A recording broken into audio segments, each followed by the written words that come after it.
सो तिनकी काहू सो बनी न बनी। जिनकी भगवान से नहीं बनी उनकी किसी से नहीं बन सकती। इसलिए आप सबसे निवेदन है कि जितना अधिक से अधिक हो सके भगवान का नाम जपना। अंत में और कुछ काम नहीं आएगा, खाली भगवान का नाम।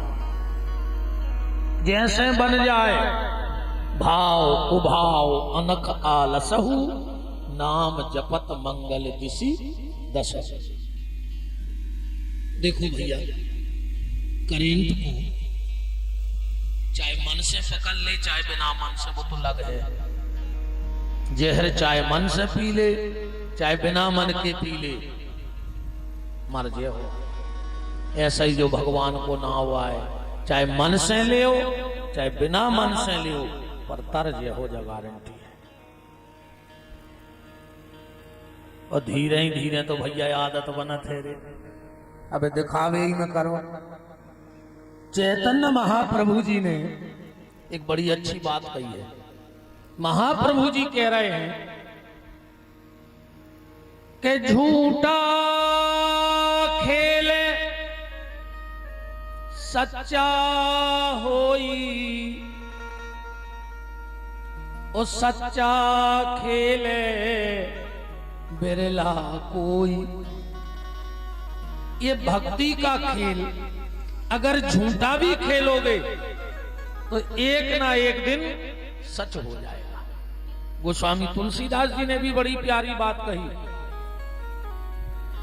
कि तुलसी झूठे भगत को मान रखत भगवान, जैसे मूरख उपरूत को दान देत जजमान। एक गांव में एक पंडित जी आए बनारस के, एक घरे पहुंच गए, बोले सुनो दक्षिणा ले आओ। वो जजमान बोलो कि हम तो हमारे गांव के महाराज खुदे हैं, भी हमारे आधी रात है काम है आप। बनारस के पंडित जी बोले कि हम पढ़े लिखे हैं, तुम्हारे गांव को महाराज पढ़ो नहीं है। जजमान बोलो बिल्कुल नहीं पढ़ो, पर आए तो हम आओ महाराज, सो हम अपने ही खुदे हैं। ऐसा ही भगवान कहते हैं कि तुलसी झूठे भगत को मान रखत भगवान। अगर भजन का खेल झूठा भी खेलोगे तो सच्चा हो जाएगा। अच्छा, जितनी भी अपन को खराब आते परी भी शौक ही शौक में नहीं परी। अच्छा, जे ने बीड़ी पिया थे, क्यों शुरू से बीड़ी पियन लगे थे का?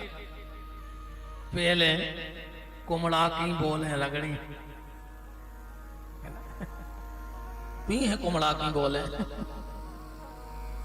फिर धीरे धीरे पिताजी ने बीड़ी दी कि तना चूल्हे में जल ले आओ, तो एक सुरूटा उतई मार दो। फिर धीरे धीरे पिताजी के कट्टा में से बीड़ी निकालने लगे, और धीरे धीरे अब कट्टा ही धर के चलने लगे।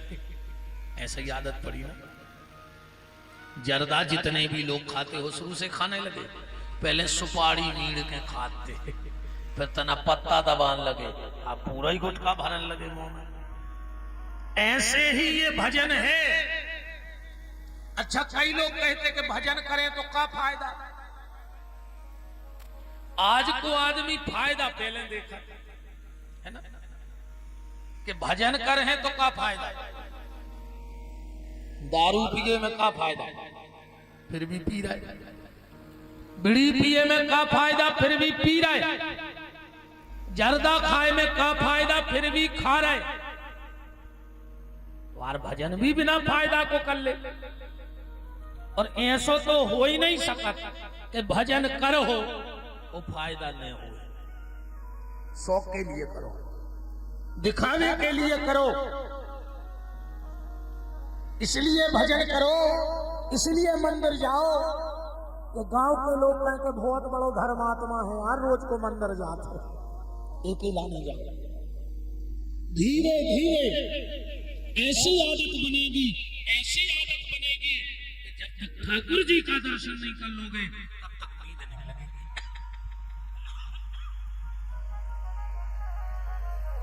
तो दिखावे के लिए भजन करो, पर भजन करो। और भजन से एक फायदा जा हो जाए बिल्कुल मेन। दीपावली पे बर्तन तो लेता ही है लगभग सब लोग। अच्छा बर्तन लेते हैं उतना दुकानदार से कहते हैं ये पे हमारा नाव लिख दे, क्या करेंगे काल उन दुकानदार का छोड़ के यहाँ ले आओ तो घर नाव लिखवाने की क्या जरूरत है। ऐसे आदमी नाम लिखवाते बर्तन पे कि अगर मोहल्ला में पड़ोस में लेगा वो जब देवी कुआना कान करे तो चिनार है ये पे हमारा नाम लिखो है हमारा भाई। जिस बर्तन पे जिसका नाम होगा वो बर्तन उसका होगा, होगा कि नहीं होगा। ऐसे ही प्यारे जब बर्तन पे नाम लिखने से बर्तन अपना हो जाता है और अगर नर्तन पे हम राम जी का नाम लिख देंगे तो ये नर्तन भी राम जी का हो जाएगा। आखिरी में जब यम के राज यमदूत हमें उठाने आएंगे भगवान कहेंगे हटाओ इस पे मेरा नाम लिखा है ये मेरा है। अच्छा एक और है रे भैया, बर्तन तो कहूं फूट गाओ तो किलो 2 किलो में कबाड़ी ले आइए कहूँ अपन मार गए अपन को ले जे देखो 2-5 रुपया किलो में इतने तक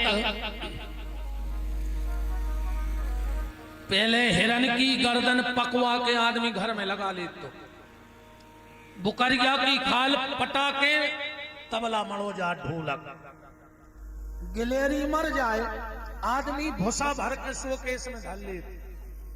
आज तक कहूं सुनी कि बहुत बड़ो आदमी मर गओ एक ही मूड़ा ही काट के डाल ले देखत रे भी बताओ धरी क्यों।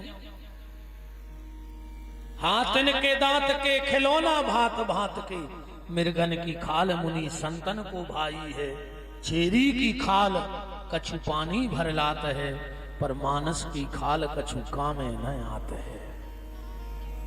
कुछ नहीं होने ये शरीर को भैया, इसे जितनो अधिक से अधिक हो सके भगवान को भजन कर डालो। कल आप चर्चा सुन रहे थे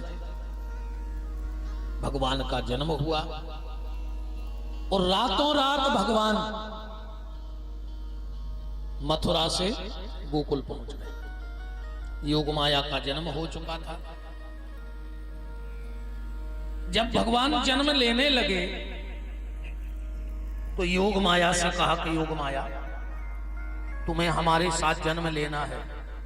योग माया बोली कि प्रभु जा बताओ हम आओ काम के तो रहे। भगवान बोली तुम आओ तो काम रे है कि बसदेव जी जे हैं तुम्हें उठा के ले आ है, कंस पांव पकड़ है, सिला पे पटक है, तुम छूट के चली जाओ। योग माया बोली बस इतना ही काम, इतने को हम जन्म ले। भगवान बोले योग माया अगर तुम हमारी मदद कर दोगी तो हम तुम्हें एक वरदान देते हैं। बोले क्या? योग माया हमारा तो साल में सिर्फ एक बार जन्मदिन मनाया जाएगा, कृष्ण जन्माष्टमी के दिन।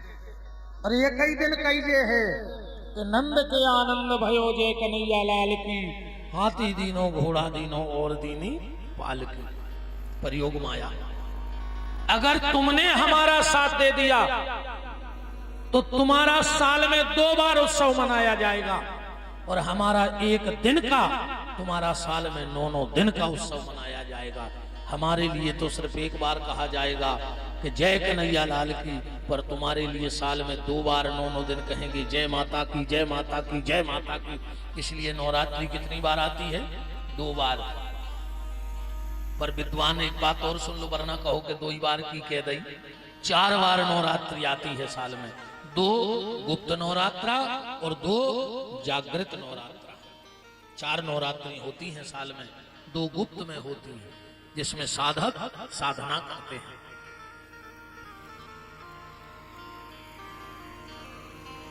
अब थोड़ी सी चर्चा हम आपसे पहले ये करें, आगे की चर्चा तो हम करेंगे। भगवान का जन्म भादों के महीने में ही क्यों हुआ? ठीक, भगवान ठीक रात के 12 बजे का आए। भगवान अष्टमी तिथि में ही क्यों आए?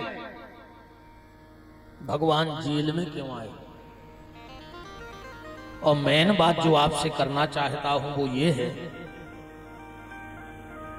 कि भगवान ने जन्म तो लिया वसुदेव देवकी के घर में, पर लीला का आनंद दे दिया नंद और यशोदा के लिए। जिसके 6 बच्चे मर गए, जिसने पूरी जिंदगी जेल में काट दी, उनको वो आनंद नहीं मिलो जो नंद और यशोदा को मिल गया।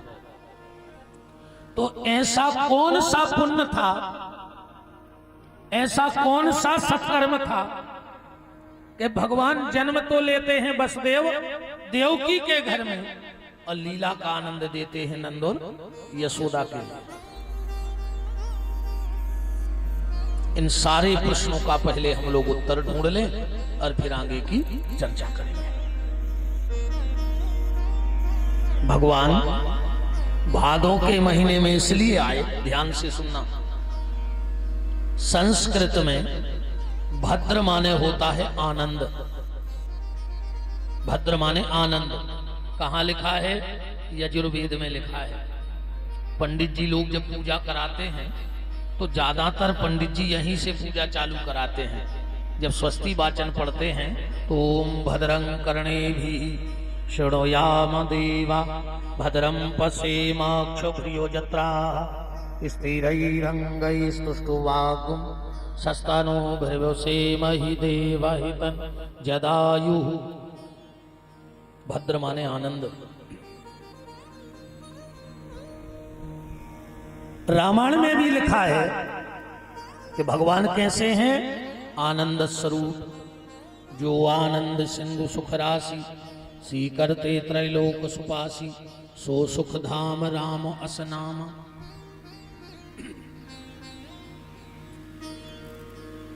भगवान आनंद स्वरूप हैं।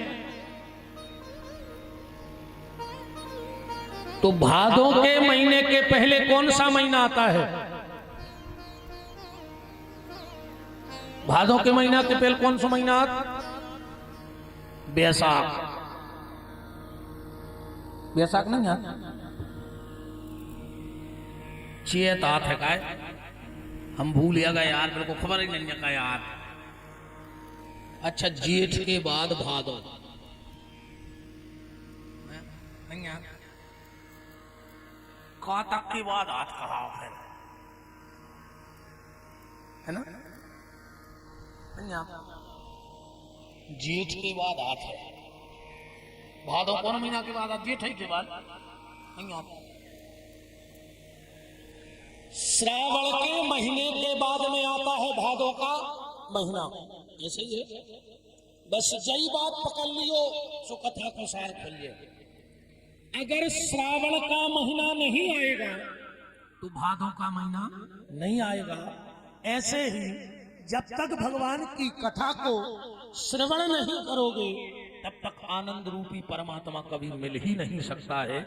इसलिए भगवान ने भादों के महीने को चुना कि अगर मुझे प्राप्त करना है तो पहले तुम्हें सत्संग करना पड़ेगा, तुम्हें कथा को सुनना पड़ेगा, इसके बाद मैं तुम्हें मिलूंगा। इसलिए भगवान ने भादों का महीना चुना।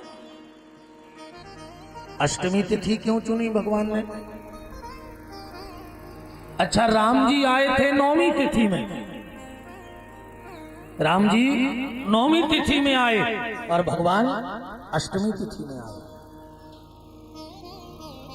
ये दोनों ने अंक क्यों पकड़े? नवरात्र इसलिए पकड़े, राम जी आए सूर्य कुल में, सूर्य के वंश में आए ना, और कृष्ण आए चंद्र वंश में।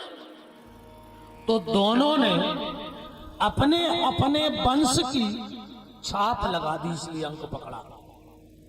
अब अंक से वंश की छाप कैसे लगी? अंक से वंश की छाप कैसे लग गई? ऐसे लग गई, सूर्य ना तो घटता है और ना बढ़ता है, एक सा रहता है कि नहीं रहता। और चंद्रमा 15 दिन घटता है और 15 दिन बढ़ता है, ये तो सभी को पता है। अब जरा ये दोनों अंक देखो। आप नौका दुनिया पढ़ो। नौका दुनिया ना तो घटेगा और ना बढ़ेगा। 9 कोई दुनिया पढ़ो। 9 9 के दुआ 18, 8 और 1 9, जोड़ा चली जाओ।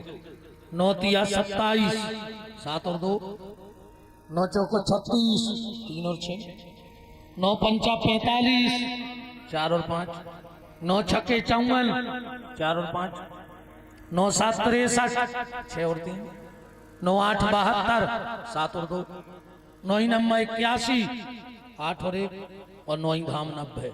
9 बचे कि नहीं बचे? न घटा न बढ़ा, इसीलिए 9 का अंक पकड़ा। अब चंद्रमा 15 दिन घटता है और 15 दिन बढ़ता है।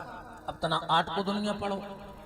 8 के दुआ 16, 6 और 1 7, एक कम भाव के नहीं भाव।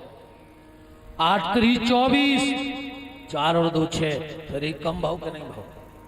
8 चौका 32, 3 और 2 5, फिर एक कम भाव के नहीं भाव। 8 पंचे 40, 0 अलग करो 4 बचे, फिर एक कम भाव के नहीं भाव। आधे तक घट गओ के नहीं घट गओ। दोनों ने अपने अपने वंश की छाप बनाने के लिए ये अंक पकड़ा। अच्छा, आपने एक बात और देखी होगी, ज्यादातर क्या जो सत्य है वो सत्य है। संतों के आगे लिखा जाता है श्री श्री 108। अब आजकल तो 1008 हो गए, 11,008 हो गए, 1,08,000 हो गए। माने जैसा ही पैसा बढ़ जाए एक एक जीरो बढ़ जाए, जैसा ही वैभव बढ़ जाए वैसा ही जीरो बढ़ा जाए। वो तो दिक्कत क्या है। अब एक गाड़ी पे हमने लिखो देखो तो ब्रह्मांड गुरु, हमने कहा जगत गुरु तक तो ठीक है, अब ब्रह्मांड ही गुरु हो गए। कभी पाताल में दीक्षा दे आए, कभी स्वर्ग हो आए। अच्छा मनो एक बात और है भैया, जो स्वतंत्र भारत है, इतने तुम्हें जो कछु लिखने हो वो लिख ले। अबे तुम 25 4 व्हीलर देख लो, 25 में से 24 पे कछु न कछु के अध्यक्ष लिखे मिले। हर गाड़ी पे अध्यक्ष, हर गाड़ी पे पद मिले। तुम्हें एक गाड़ी ऐसी न मिले जे पे कछु न कछु लिखो न हुए। अच्छा लिखे सो भूत कछु न हुआ ने कछु इतने बड़े पदे आए। अब लिखने को तो तुम्हें जो लिखने वो लिख ले। अबे तुम सागर में मेडिकल कॉलेज के सामने चले जा, कम से कम 100 मेडिकल है दवाई की लेन से, और हर मेडिकल पे लिखो है दवाई मिलने का एकमात्र स्थान। तो बगल वालों का भटाए बेच रहा। 100 मेडिकल लेन से और हर मेडिकल पे लिखो दवाई मिलने का एकमात्र स्थान। तो बगल वालों का जूतों की दुकान करें। लिखवे पे तो कोई रोक टोक नहीं है, देखो जो लिखने होए सो लिखत रहो, कोई दिक्कत नहीं है। पर सत्यता की जो डिग्री है वो है 108। 108 क्यों लिखते हैं संत? इसका भी बड़ा कमाल का अर्थ है। 108 क्यों लिखते हैं पता है? 108 कहां है? रामायण में है 108। वन में चले जा रहे हैं, कौन आगे? अच्छा 108 जब लिखो जे है तो एक आगे, बीच में 0 और पीछे 8, ऐसा 108 लिखा जाएगा। ऐसा रामायण में कहां है? राम एक ब्रह्म, राम के पीछे जा रही है जानकी जो है माया 0, और जानकी जी के पीछे जा रहे हैं लक्ष्मण जो अष्ट प्रकृति से निर्मित हैं, वो लक्ष्मण है। और जिस दिन तुम्हें 108 का खेल समझ में आ गया, बेड़ा पार हो जाएगा। 108 का गणित समझ में आ जाए कि संत 108 क्यों लिखते हैं। इसलिए लिखते हैं, आपको शायद पता होगा 14 साल की वन यात्रा में जहां राम जी ने चरण रखा वहां सीता जी का पांव नहीं पड़ा। सीता जी ने राम जी के पांव पे पांव नहीं धरो। जो जमीन पे राम ने चरण रख दो उस पे सीता जी ने चरण नहीं रखो। और जिस जगह राम जी का और किशोरी जी का पैर पड़ गया वो जगह पे लक्ष्मण जी ने पांव नहीं रखो। कितनी सावधानी बरती हुई है 14 साल में। जहां राम का चरण पड़ा वहां सीता जी का चरण नहीं पड़ा, और जहां श्री सीताराम जी के चरण पड़े वहां लक्ष्मण के चरण नहीं पड़े। एक बार तो भैया बड़ी विचित्र घटना घटी। सीता जी को प्यास लगी, लक्ष्मण जी से बोली कि लखन लाल देवर जी मुझे बड़ी प्यास लगी है, पानी तो ले आओ। लक्ष्मण जी ने उठाया तूमा और चले गए पानी भरने। राम जी बैठे थे। अब बैठे ही बैठे सीता जी से बोले कि सीता सामने वो वृक्ष देख रही हो? बोले हाँ। बोली वृक्ष कितना भाग्यशाली है जिसको लताओं का संग मिल गया। ऊपर पले चढ़ी थी। राम जी बोले सीता ये पेड़ कितना भाग्यशाली है जिसको लताओं का साथ मिल गया। सीता जी बोली नहीं प्रभु, ये लताएं भाग्यशाली हैं जिसको पेड़ का साथ मिला। इतने में आ गए लक्ष्मण जी। इतने में लक्ष्मण जी आए। लो माता जी पानी पी लो। सीता जी बोली कि लक्ष्मण पानी बाद में, पहले हम लोगों का फैसला करो। लक्ष्मण जी बोले कैसा फैसला? सीता जी बोली तुम्हारे भैया कह रहे हैं कि ये पेड़ भाग्यशाली है जिसको लताओं का साथ मिला, और मैं कह रही हूं कि लताएं भाग्यशाली है जिसको पेड़ का साथ मिला। लक्ष्मण जी समझ गए कि लताओं को तो बहानो आए, बात तो कुछ और चल रही है दो ही जनों में। बोली का राम जी कह रहे हैं कि राम कितना भाग्यशाली है जिसको सीता का साथ मिला, और सीता जी कह रही हैं कि सीता कितनी भाग्यशाली है जिसको राम का साथ मिला। अब लक्ष्मण जी ने सोची हम कौन की कह दें। लक्ष्मण जी बोले कि भैया जो फैसला हम करेंगे क्या वो मंजूर होगा? राम जी बोले बिल्कुल लक्ष्मण। सीता जी बोली बिल्कुल। सुनो प्रभु अब हम बताते हैं कि भाग्यशाली लताएं हैं कि पेड़ है, राम है कि सीता है। भैया अच्छे बैठ जाओ, बैठ जाओ। ये मधल ले जो मोबाइल।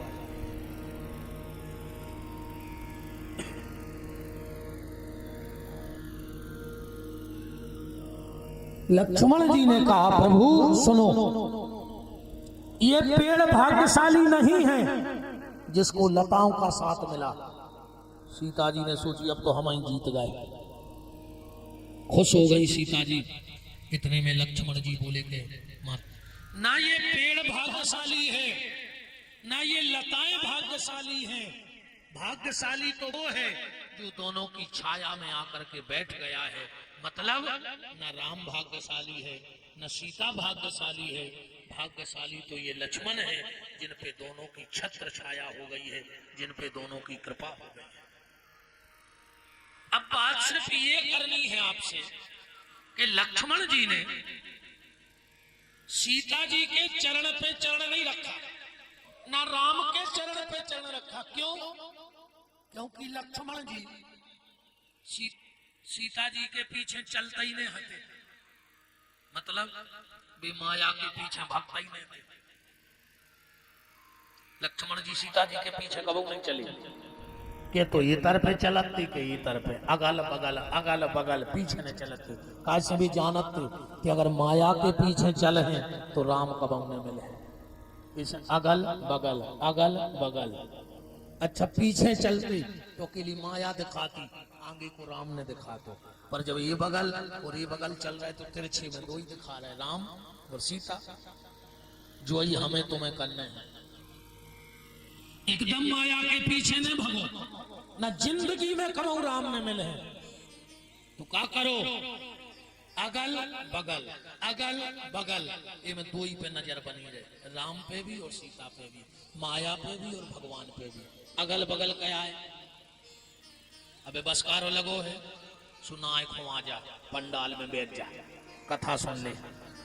अब जब सोयाबीन कटन लगे सुनाए खुआ जा, सोयाबीन काट लियो, कछु पैसा धर लियो, और जैसे ही सोयाबीन कट जाए फिर ये तर पे, फिर वो तर पे, कबू घर को काम दिखत रजो, कबू भगवान को भजन करत रजो, कबू ये तर पे, कबू वो तर पे, कबू ये तर पे, कबू वो तर पे। ऐसो करत करत एक दिन ऐसो समय आए कि राम और लक्ष्मण के बीच से माया हट गई। हट गई कि नहीं हट गई? सीता जी अलग हो गई। यही हमारे और आपके साथ होगा। यह जीव अगर माया पे भी नजर रखेगा और भगवान पे भी नजर रखेगा तो एक दिन माया हट गए है अपने बीच से। और अष्ट प्रकृति का ये जीव और एक राम, जिस दिन 8 और 1 2 मिल जाएंगे तो 9 बन जाएगा। 8 और 1 मिले, 0 बीच में से अलग हो जाए तो 9 हो जाए, और 9 है पूर्ण अंक, तो जीवन में पूर्णता आ जाएगी, फिर किसी चीज की कामना शेष नहीं बचेगी। इसलिए संतों के जीवन में पूर्णता आ जाती है, बीच से माया हट जाती है। इसीलिए भी 108 लिखते हैं, बोलो वृंदावन बिहारी लाल की। ये कारण है। अच्छा, भगवान रात में कहा आए? राम जी आए थे दिन के 12 बजे और भगवान आए रात के 12 बजे। भाव का कि राम जी को भाव जनाओ।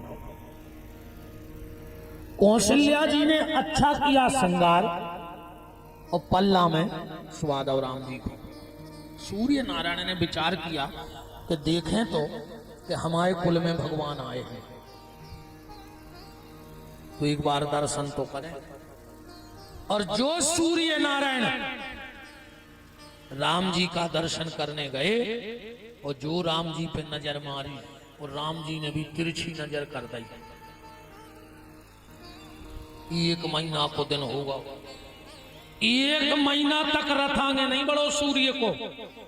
अगर आप रामायण पढ़ते हो तो बालकांड में 119 नंबर को सपा पढ़िए, उतर लिखो है मास दिवस मास भा मरम न जाने को, और रथ समेत रवि था कि निशा कवन विधि हो।